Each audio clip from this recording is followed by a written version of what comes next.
اس زبان کو محفوظ رکھنا، اس کی حفاظت کرنا، میرے نبی پاک صلی اللہ تعالی علیہ وآلہ وسلم نے فرمایا ہے اس زبان کے متعلق۔ حضور علیہ السلام نے فرمایا تم مجھے گارنٹی دو زبان کی، فرمایا مجھے زبان کی اور شرمگاہ کی گارنٹی دے دو، تم مجھے میرے ساتھ وعدہ کرو کہ شرمگاہ کا اور زبان کا غلط استعمال نہیں کرو گے، تم مجھے گارنٹی دے دو میں تمہارا رسول ہو کے تمہیں جنت کی ٹکٹ دے دیتا ہوں، تمہیں گارنٹی ہے میری طرف سے، اس کا صحیح استعمال کرو، غلط استعمال نہ کرو۔ بڑا شوق ہے لوگوں کو بولنے کا، ہر آدمی تجزیہ نگار ہے، اب یقین کریں ہر آدمی تبصرہ نگار ہے۔ کسی محفل میں آپ بیٹھ جائیں، شاید ہی ہے کوئی آپ کو بولنے کا موقع دے، ایک کی بات مکمل نہیں ہوتی، دوسرا کہتا ہے تجھے نہیں پتا، مجھے تجھ سے زیادہ پتا ہے، تیسرا اس سے زیادہ۔ گھروں میں بحث ہوتی ہے، گھروں میں بحث، یہاں تک حال خراب ہے کہ ابا جی اور صاحبزادہ جی کی بحث ہوتی ہے۔ میرے رسول پاک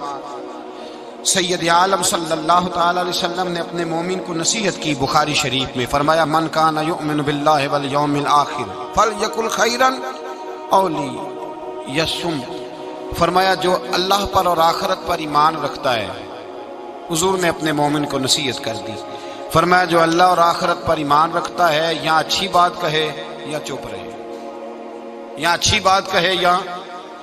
نبی پاک صلی اللہ علیہ وسلم کا فرمان ہے، حضور نے فرمایا کہ خاموش رہنے سے ذکر بہتر ہے، خاموش رہنے سے، سارا دن بولے جس کا دل کرتا ہے، پر یا اللہ کا ذکر کرے یا رسول اللہ پہ درود پڑھے، یا دین کی بات بتائے یا برائی سے منع کرے، نیکی کا حکم دے، سارا دن بولے، عام اجازت۔ حضور نے فرمایا تیرے چپ رہنے سے اللہ کا ذکر بہتر ہے، اور تیری فضول گفتگو سے تیرا خاموش رہنا بہتر ہے۔ لا یعنی باتیں، مبہم باتیں جن کا کوئی تعلق نہیں، جن کی کوئی ضرورت نہیں، سارا دن ان پر بحث ہے، سارا دن اس پر گفتگو ہے۔ میرے حبیب پاک سید عالم صلی اللہ تعالی علیہ وآلہ وسلم نے زبان کو پکڑ کر فرمایا تھا، زبان کو پکڑ کر ایک صحابی نے کہا یا رسول اللہ، اس حدیث کو یاد رکھیے گا، کہا حضور آپ کو کیا لگتا ہے، کیا لگتا ہے آپ کو کہ سب سے زیادہ کس بات کا خوف ہے اپنی امت پہ، کیا ہو جائے گا، کس بات سے آپ اتنے پریشان رہتے ہیں؟ تو نبی کریم علیہ السلام نے زبان اقدس کو ہاتھوں سے پکڑ لیا، فرمایا تمہارے وجود کے اس حصے سے مجھے بڑا ڈر لگتا ہے، یہ جو تمہارے وجود میں زبان ہے نا، چھوٹا سا ٹکڑا، اس حصے سے مجھے بڑا۔ ہمارے استاذ گرامی ایک لطیفہ سنایا کرتے تھے محبت کے ساتھ، اچھا جو لطیفہ خواتین کے حق میں مضر ہونا، مرد اسے رٹا لگا کے یاد کر لیتے، حالانکہ یہ دونوں کے حق میں بات ایک جیسی ہے۔ وہ کہا کرتے تھے کہ زبان جو ہوتی ہے نا یہ نقصان کرتی ہے۔ وہ فرماتے تھے کہ ایک پیر صاحب کے پاس بی بی گئی تو اس نے کہا میرا خامن جھگڑا بڑا کرتا ہے، سویرے لڑائی شروع ہوتی ہے تو شام تک، اور شام کو شروع ہوتی ہے تو جاری رہتی ہے۔ پیر صاحب نے تعویذ دیا، اللہ کے بندے تھے، انہوں نے کہا جب تیرا خامند آئے تو نے یہ تعویذ اپنی زبان کے نیچے رکھ لینا اور دونوں دانتوں سے دبا، جب خامند جھگڑا کرے تو نے دباتے جانا۔ وہ آئی 15 دن کے بعد مٹھائی کا ڈبہ لے کے، کہنے لگی صاحب لڑائی ختم ہو گئی ہے، جھگڑا ختم ہو گیا ہے۔ تو پیر صاحب سے کہنے لگی مجھے نہیں سمجھ آئی آپ نے کیسے جھگڑا ختم کیا، تو کہنے لگے بیٹے ناراض نہ ہونا، میں نے بس کچھ دیر کے لیے تیری زبان بند کی ہے، وہ بولتا تھا تو پھر تو بولتی تھی، تو بولتی تھی تو وہ بولتا تھا، تو جھگڑا کیسے، ایک نے چپ کرنا ہے تو بعد میں ختم ہونا ہے نا، تو میں نے ذرا تیری زبان تھوڑی خاموش کی ہے، کچھ بھی نہیں ہوتا۔ خاموش رہنے والا آدمی کا پلڑا بھاری رہتا ہے، یہ یاد رکھیں، جو چپ کر گیا وہ بچ گیا، من سمت نجا، حضور فرماتے ہیں جو چپ کر گیا وہ نجات پا گیا، جو شور کرے اس کو بھی لتاڑے، اس کو بھی لتاڑے، اس کو بھی لتاڑے۔ نبی پاک صلی اللہ علیہ وسلم نے فرمایا جو مومن خاموش بیٹھا ہونا اس کے پاس جا کے بیٹھا کرو، وہ تو کوئی حکمت والا شخص ہے، وہ تو کوئی حکمت والا ہے، اس کے پاس جا کے بیٹھو۔ ارادی رائے نہیں، آوارہ خیالی ہو گئی، پہلے غلط سوچ بنانا پھر بیان کرنا، وہ اس طرح کا ہے، وہ اس طرح کا ہے، وہ اس طرح کا ہے، لگتا ایسے ہے جیسے دنیا میں کوئی اچھا رہا ہی نہیں، سارے برے ہو گئے۔ لوگ گفتگو چھیڑتے ہیں، کسی کی عزت محفوظ نہیں رہتی، اور پھر یہ زبان ہماری آزاد خیالی، آوارہ خیالی، ہمارے لفظوں کی اس سے جھگڑا بھی پیدا ہوتا ہے، غیبت بھی ہوتی ہے، جھوٹ بھی نکلتا ہے، جو آدمی زیادہ باتیں کرتا ہے وہ لوگوں کے راز بھی بیان کرتا ہے، وہ بہت ساری خطاؤں کا پتلا بن جاتا ہے۔ اور نبی پاک سید عالم صلی اللہ تعالی علیہ وسلم نے جب اس کو بیان کیا تو حضور نے فرمایا یاد رکھو، باتیں زیادہ نہ کرو، سوچ کے بولا کرو، تولا کرو تم کیا کہہ رہے ہو، اپنے لفظوں پر غور کیا کرو۔ یا رسول اللہ صلی اللہ علیہ وسلم اس کی بھی تاکید ہے؟ تو میرے نبی پاک صلی اللہ علیہ وسلم نے فرمایا کبھی بولتے بولتے بات کرتے تمہیں پتہ ہی نہیں ہوتا،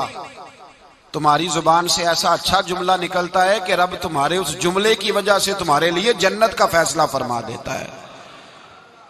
اور حضور نے دوسرا پہلو بھی بیان کیا، فرمایا سوچا کرو، بات کرتے وقت سوچا کرو، غور کیا کرو، خیال کیا کرو،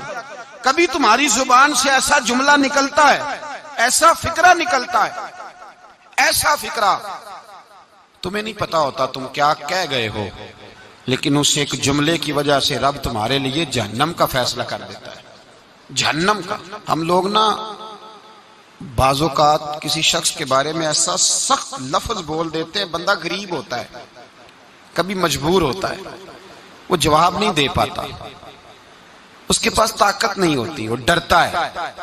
لیکن یہ جو لفظوں کا زخم ہوتا ہے نا، یہ روح پہ زخم لگا جاتا ہے، ساری زندگی بات بھولتی نہیں، ساری زندگی نہیں بھولتی، ساری زندگی۔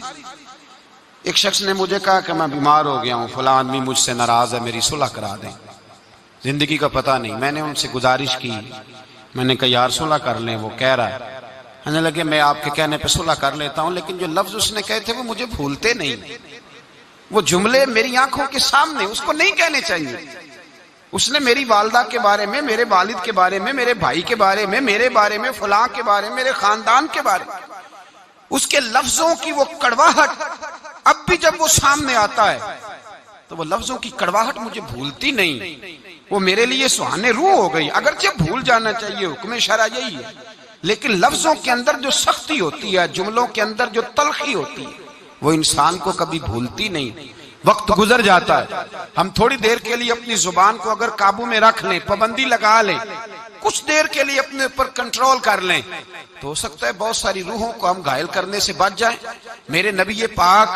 سید عالم صلی اللہ تعالی علیہ وسلم نے کبھی کسی شخص کی سخت گفتگو کے جواب میں بھی سخت جملہ نہیں بولا، سخت بات نہیں حضور کہتے، نرم گفتگو کرتے، نرم بات کرتے۔ اور جب بات کرتے تھے صحابہ کہتے ہیں شدید، ایک بندہ جمعے والے دن آیا تو وہ چلنے لگا، چلتا چلتا بہت سارے لوگوں کو کراس کرتا آگے آیا، تو حضرت ابو ہریرہ فرماتے میں حضور کے چہرے کے تیور دیکھ رہا تھا کہ نبی پاک بڑے ناراض ہیں اس سے، حضور کے چہرے کے تیور، اور مجھے آج لگتا تھا کہ حضور جلال کریں گے، سخت اس کے بارے میں احکام ارشاد فرمائیں گے، لیکن جب وہ آیا، قریب آیا تو حضور نے فرمایا چل بیٹھ جا، تو نے بڑے لوگوں کو تکلیف دی ہے، کسی کو تکلیف نہیں دینی چاہیے۔ کہتے ہیں جملے میٹھے ہو گئے، لفظوں کے اندر جو ہم بات محسوس کر رہے تھے وہ ہمیں نہ نظر آئی۔ میرے بھائی اپنی زبان کو کنٹرول میں، اس لیے میرے نبی پاک علیہ الصلوۃ والسلام نے فرمایا پہلوان وہ نہیں ہوتا جو کھاڑے میں اترے تو سامنے والے کو گرا دے، پہلوان وہ ہوتا ہے جس کو جب غصہ چڑھے تو اپنے آپ پہ قابو پا لے، اپنے آپ کو کنٹرول کر لے، اپنے جذبات پہ قابو رکھے۔ درجنوں لوگ کیس لے کے آتے ہیں شام کو علماء کے پاس، تو آپ کسی عالم سے جا کے پوچھیں کہ صاحب صبح کے 20 اور درجنوں کیس آئے، تو کیا مسئلہ پوچھا لوگوں نے؟ تو مسئلہ یہی ہے کہ میں غصے میں طلاق دے بیٹھا ہوں، قابو ہی نہیں ہے۔ خاتون بات کرتی ہے تو اتنا سخت جملہ کہہ دیتی ہے، اور خاوند کے پاس پہلے ہتھیار موجود ہے، وہ تو کہتے ہیں مجھے ماں بدولت کوئی چھیڑ دیا ہے، مجھے نواب صاحب کو آپ نے کہہ دیا چلو طلاق طلاق طلاق، فارغ، چھٹی ہو گئی۔ تو یاد رکھیں ہر دو جانب سے جب کڑوی گفتگو ہوگی، جب تلخ بات ہوگی، جب رویوں کے اندر ہم اپنی رائے کا اظہار کرتے وقت جب شد و مد کا معاملہ کریں گے،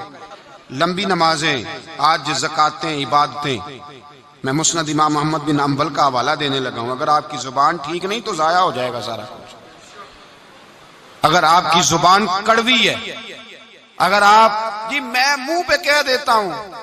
کہنے والے تو کہہ ہی دیتے ہیں، سننے والے کمال کرتے ہیں، سننے والے کمال، میں نے سنائی ہے چار، کمال کی بات کی ہے تو نے، یہ کس قسم کا تیرا انداز ہے گفتگو کا؟ نبی پاک سید عالم صلی اللہ علیہ وسلم کی بارگاہ میں دو عورتوں کا مقدمہ لایا گیا. یا رسول اللہ صلی اللہ علیہ وسلم، ایک عورت نماز پڑھتی ہے، صدقہ کرتی ہے، عبادت گزار ہے، لیکن حضور زبان اس کی ٹھیک نہیں، تلخ بولتی ہے، رویہ ترش ہے، اپنی گفتگو کے اندر وہ لوگوں کی بے عزتی کر دیتی ہے، رسوائیاں کرتی ہے، دل توڑتی ہے. اللہ کے رسول نے فرمایا جہنمی ہے وہ بیوی. صدقے کدھر گئے، نمازیں کدھر گئیں؟ کہتے بس زبان کی تیز ہے. تو یہ زبان ہی تو ہے جو تباہی کرتی ہے. کا سب کچھ صحیح ہے، عبادت گزار ہے، سن لیں مسند امام احمد بن حنبل کی حدیث، حضور نے فرمایا جہنمی ہے، لے جائے اٹھا کے اپنی نماز، حج، زکات سارا کچھ.